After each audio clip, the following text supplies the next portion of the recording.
On almost every rooftop in Israel, you'll spot a white tank and a panel of dark glass. Your roof can't do what that thing does. And I'll get to it in a second. Because once you step inside an Israeli home, almost everything is different from what you grew up with. The floors, the windows, the walls, even the way they clean. I've got 13 of them, and the last one is so wild that the first time an American sees it, they swear the house is flooding, on purpose. Let's go. Number 1, hot water straight from the sun. So here is what that rooftop tank is actually for. The sun heats your water, all of it. Roughly 9 out of 10 homes in Israel run on solar water heating. It has been the standard for decades, basically written into how homes get built. Think about your own setup, a tank humming in the garage, or a closet, burning gas or electricity all year long. Here, the roof just does it, for free. And there is a backup for cloudy weeks, a little switch on the wall, usually glowing orange. You flip it on, wait 20 minutes, and you have a hot shower. Every Israeli kid grows up hearing the same sentence yelled down the hall. Did you turn on the DUD? That is the water heater. Forget, and your shower is ice. Walk into the bedroom, look at the window. There is no flimsy blind. There is a wall of solid slats, metal or heavy plastic, that rolls all the way down from the outside. They are called triciem. Close them at night, and the room goes completely, totally black. Not hotel curtain dark. Cave dark. Noon outside, but midnight inside dark. You roll them with a strap on the wall, or a crank, or a button, and they pull triple duty. They kill every drop of light. They keep the summer heat off the glass, and they lock the window down tight. The best blackout curtains you have ever bought still leak light at the edges by 6 a.m. These leak nothing. It is an off switch for the sun. Look down now, the floor. It is stone or tile. Cool, smooth, polished. And it is everywhere. The living room, the bedrooms, the hallway. Wall-to-wall carpet. That soft, fuzzy stuff covering entire American houses. You will almost never find it here. Why? Because Israel gets hot. A cool stone floor under your bare feet. In August feels incredible. It does not trap dust. It does not hold spills. Carpet is cozy, sure, but a floor that is cool against your feet in the middle of summer is a different kind of comfort, one your feet actually thank you for. And keep this one in the back of your mind because it pays off big at the end. Okay, here's the one nobody expects. Look up at the wall near the ceiling. See that long white box? That's the air conditioner, the Mazgan. But here's the twist. There's no central air, no big system pushing through vents. Instead, each room gets its own unit, its own remote, its own temperature. Think about what that means. Your kid wants the bedroom freezing? Fine. You want the living room mild? Done. One thermostat, one dictator, and everybody else just suffers. That's the American living room. Here, every room gets a vote. And speaking of building smart, wait until you see what these homes are actually made of, because it changes how the whole place feels. That's next. Number 5, houses built like fortresses. American homes are mostly wood, a frame of 2x4s, plywood, drywall. Knock on the wall and it sounds hollow. Israeli homes, concrete and stone, solid blocks. Knock on the wall and you might hurt your knuckles. This is not a small thing. Concrete stays cool when it is blazing outside and holds warmth when it is chilly. It does not burn easily. It shrugs off the little tremors the region gets. The downside? Try to hang a picture and you will need a hammer drill, not a tiny nail. Israelis own drills the way Americans own screwdrivers. Hanging a shelf is a project, but the house feels like a fortress. Quiet, steady, built to stand for 100 years. Number 6, a balcony that's a whole extra room. Now step outside, except you don't have to leave. Almost every Israeli apartment has a balcony, the merpeset, and it's not a tiny ledge with one sad chair. It's a real room with no roof. People put couches out there, dining tables, plants turning it into a jungle. Whole families eat dinner on the balcony on a warm night. Outdoor space where you are from is usually a luxury, an upcharge, a maybe, a thing you fight for. Here it's just expected, and it's where life spills outside, coffee in the morning, friends in the evening, the city humming below you. Number 7, laundry dried by the sky. Look up at those balconies from the street and you'll spot it instantly.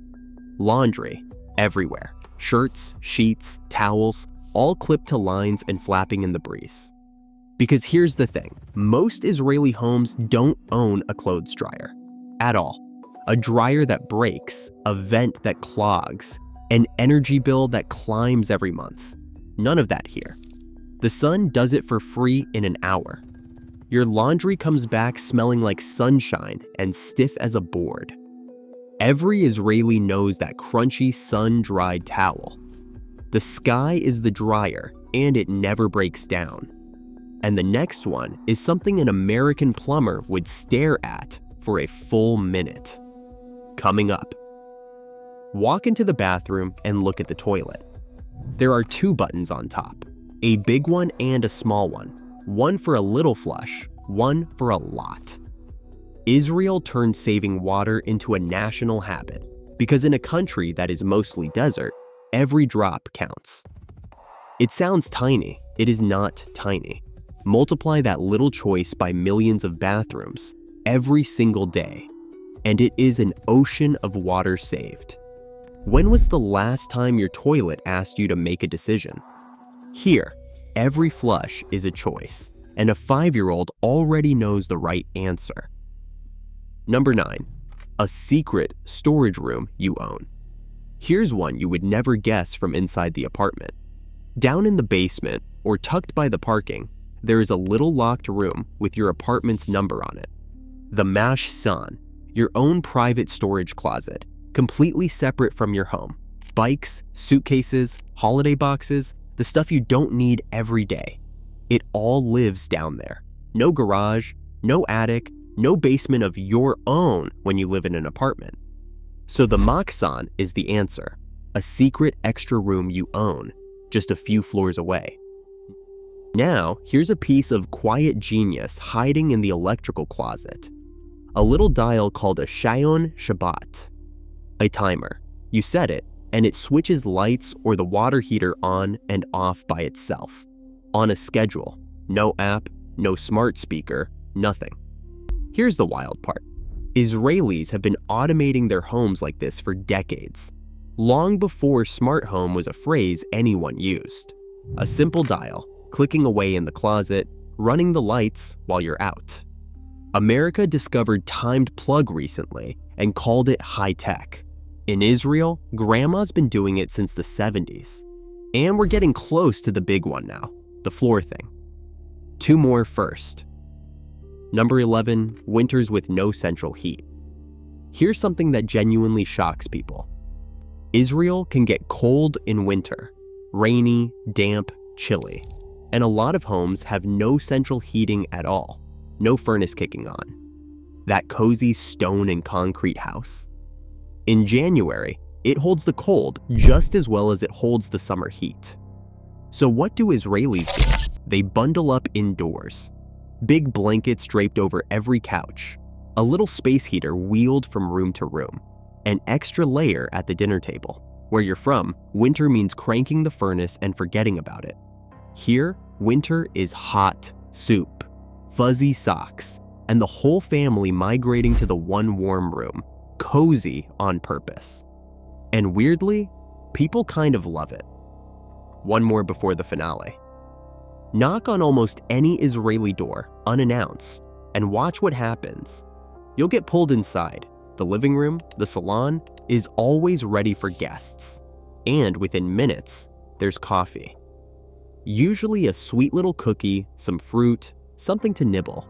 Sit, eat something. You don't schedule a visit 3 weeks out. You just show up. The door's basically open. There's always a cup for one more person and always something on the table. Showing up unannounced, where you're from, is borderline rude. Here, it's the highest compliment. You treated us like family.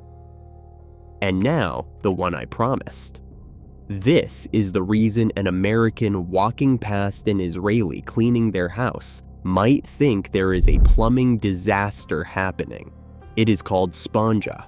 And here is how you clean a floor in Israel. You do not grab a mop and a little bucket.